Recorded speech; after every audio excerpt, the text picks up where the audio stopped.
Hi students, today I will explain chain reaction and nuclear reactor. First of all, chain reaction. So what is meant by chain reaction? Chain reaction is a self-sustained reaction. It is a self-sustained reaction in which the products are capable to initiate the similar reaction. The products are capable to initiate the similar reaction is called chain reaction. We know that in nuclear fission process, uranium 90 to 235 is bombarded with slow neutrons or thermal neutrons. Slow or thermal neutron means the energy of the neutron is less than 1 MeV. They are called slow or thermal neutrons. Now it becomes uranium 90 to 236 star. So now the star indicate is highly unstable. Within 10 power minus 12 seconds, it will decay into barium 56 141 plus krypton 36 92 and release of 3 neutrons and some energy nearly 200 MeV. So this is the nuclear fission process. So here the release of neutrons will be 3. Generally, on average, we get 2.5 neutrons will be released. Now, these 3 neutrons will again bombard with 3 more uranium nuclei. 3 more uranium nuclei. We get 9 neutrons. 9 neutrons like this. Uranium 90 to 235 bombarded with slow neutron.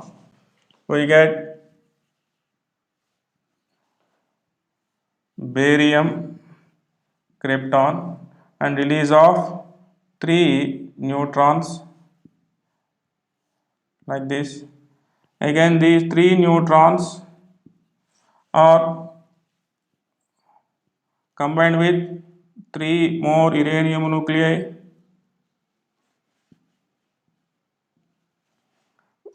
Again we get barium, krypton and we get here 3 neutrons.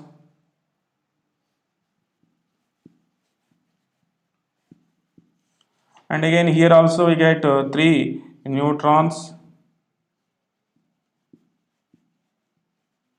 barium, krypton. And here also we get 3 neutrons.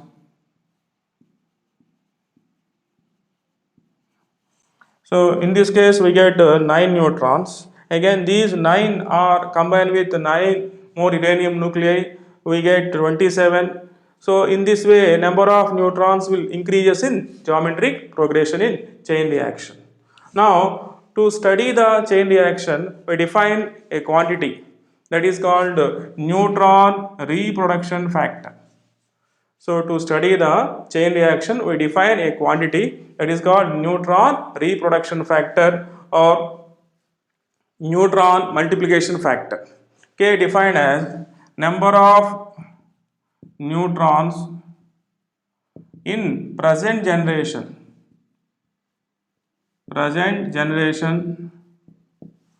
divided by number of neutrons in previous generation.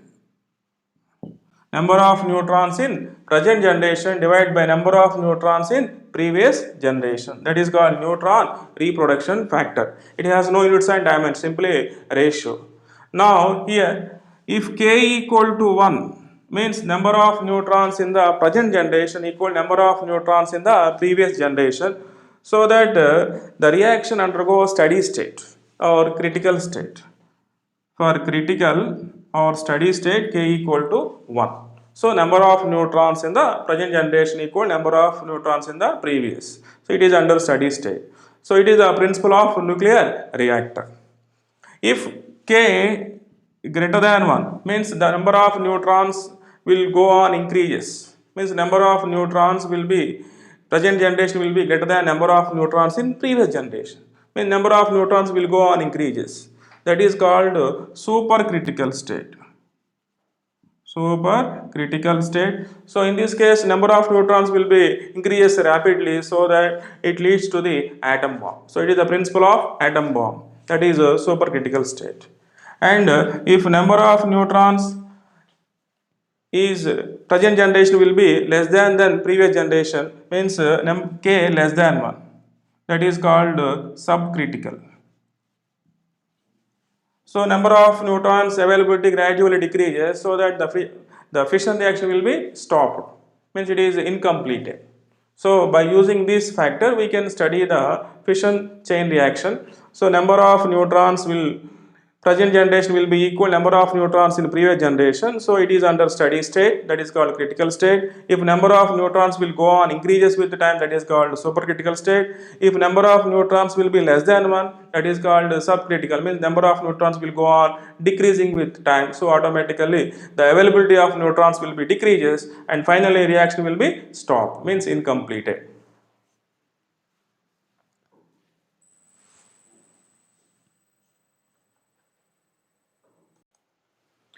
Next one, nuclear reactor. Nuclear reactor works on the principle of nuclear fission under controlled manner. Means a self-sustained controlled reaction is the principle of nuclear reactor. Self-sustained and controlled chain reaction is the principle of nuclear reactor. So in this case, uranium 92 235 is bombarded with slow neutron. General case, we get uranium 92 to 36, it is highly unstable, that you know, and within 10 power minus 12 seconds decay into barium 56 141, krypton 36 92, release of 3 neutrons and nearly 200 MeV of energy. So this is the general case for nuclear fission.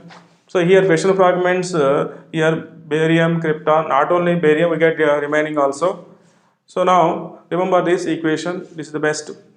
Now here the average neutrons will be 3 or 2.5 will be released. Now in nuclear reactor, the basically nuclear fuel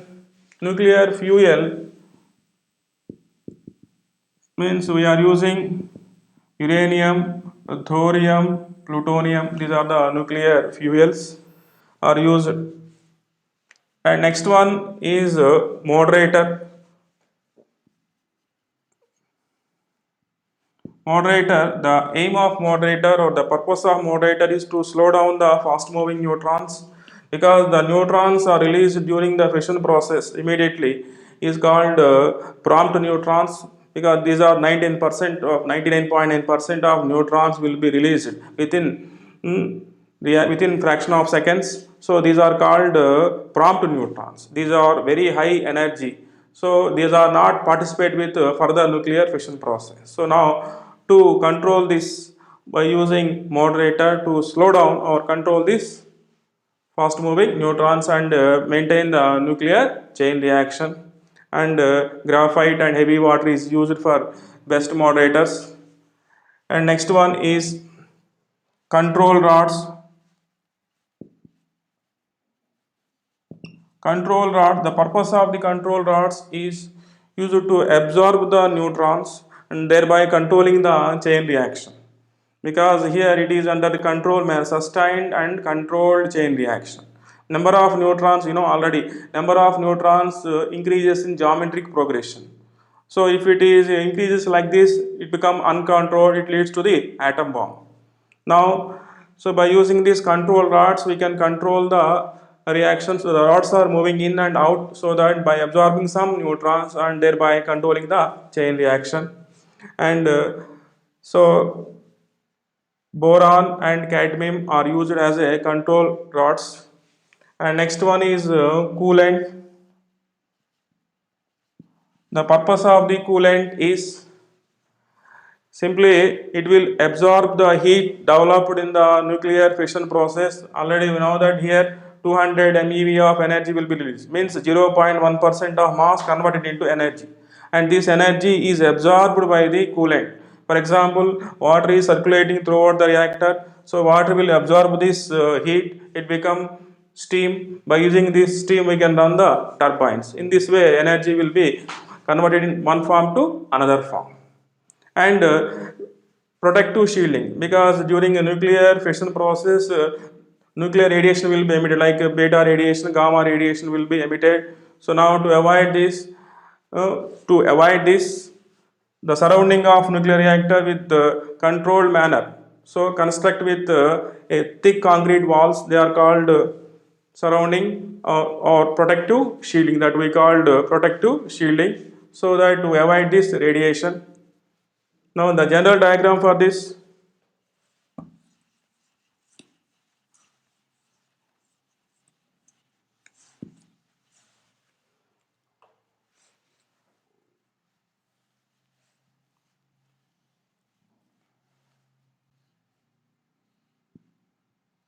these are the moderators, and here nuclear fuels are used.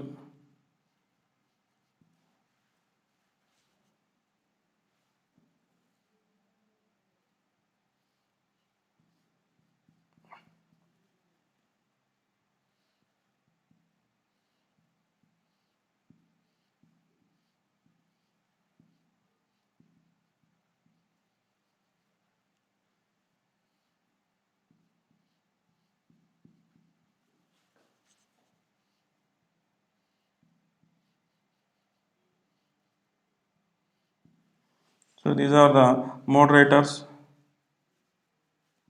and this one is nuclear fuel, and these are control rods. So control rods are moving in and out, thereby controlling the reaction.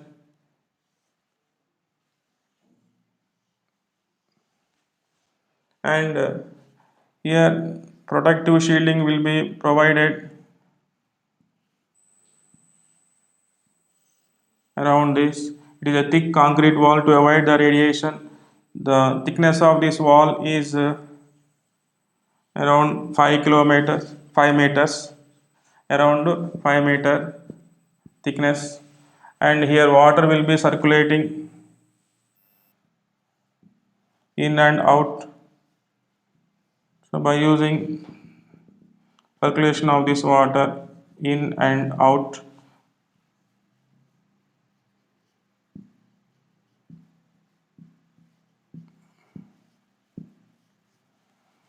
so this is the general diagram for nuclear reactor. These are the nuclear fuels. These are in the form of cylinder. It kept between moderator, and here these are the control rods.